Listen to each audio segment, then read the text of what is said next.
Okay, so I just wanted to speak a bit about the framework in which we operate. I sort of lead a group of academics from across many disciplines, and we look at all sorts of real world problems in health, and we look at how we can apply emerging technology to those problems. I won't read all of these out, but we basically look for real world problems. We try to make sure there's a pressing need for a solution, and we try to bring technology to the solution. Quite often, when we're working in new emerging tech, we're talking about virtual reality. And one of the key questions we ask ourselves all the time is, why would you employ virtual reality? Is it better than the real world, and in what way? So we kind of use very much a design thinking approach. This is sort of a schematic of how we go about trying to address these problems. We're trying to scope out the problem. We're trying to look at the core human value that we're trying to pursue by creating this technologically enhanced solution. We then speculate about possible solutions. We pin that down. We actually prototype. So we actually very much about making something to see if it works. We test it, we get data, we review it, we redefine our prototype. So it's very iterative. And then when the money or the time runs out, then we try to lock it and put it into practice. So there's been a number of projects we've worked on. I won't take you through all of them, but in different sorts of categories of health problems that we're confronting. And the one we wanted to talk about today is, we're calling it currently Reflex VR. It was inspired by a group that we've encountered in Madrid. And this is a photo from a screen grab from one of their projects. What happened in their experiment is that they asked a colleague to come into the lab with a fairly mild problem in their personal life, not a deeply entrenched psychiatric problem, just a mild everyday problem.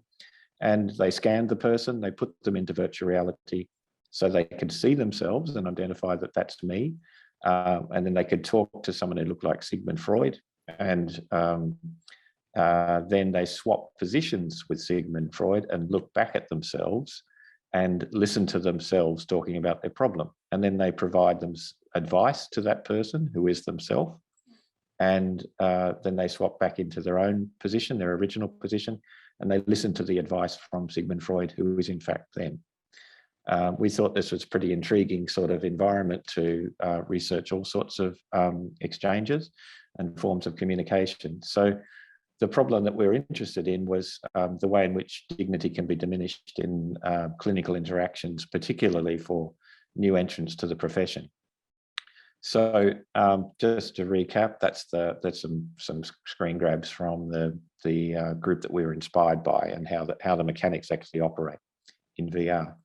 So we started prototyping this. We did an early test where the robot actually represents the person, and the avatar is the person they're talking to. And we worked on the technology for being able to swap positions, but also go to a third person position, which you can see there. And then we started, we were asked to be the real world partners in a third year, a group of third year students who are pre-med students, and we partnered with them in a co-design project where we actually developed the prototype of our own app. And the thing that we were very interested in is how do you respond when you're put under the pressure of somebody saying something to you that is thoughtless or cruel or diminishes your dignity in some way. So what we asked the students to do was to look at this whole area of workplace dignity.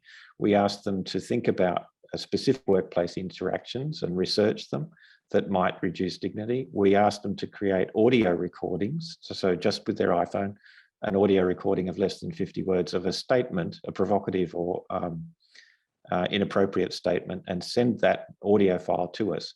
And then we put that audio file into the mouth of a game-like avatar, which you would have seen in the previous slide. And then the group swapped so that the sentence that was spoken to them in the app, they were not prepared for. They hadn't heard it. It was produced by a different group.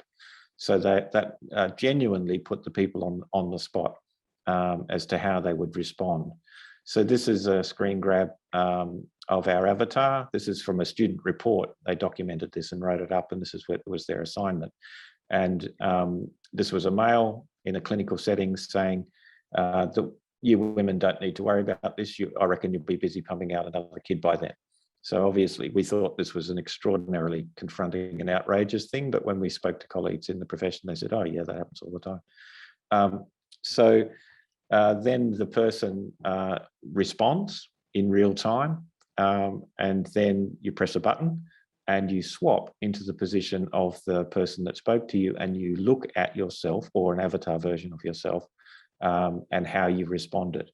And unlike life, this gives you the opportunity to see yourself from outside yourself and to form a judgment about how you performed, which we believe is distinctly different to simply being able to speak in the moment yourself. And also, unlike life, you get to, oh, I'm out of time, am I? So I'll just flash through the last few slides. That's both the VR and flat screen versions. And we've been looking at all sorts of issues like how much like you do you need to be, and how much time between attempts do you need. So I better finish there.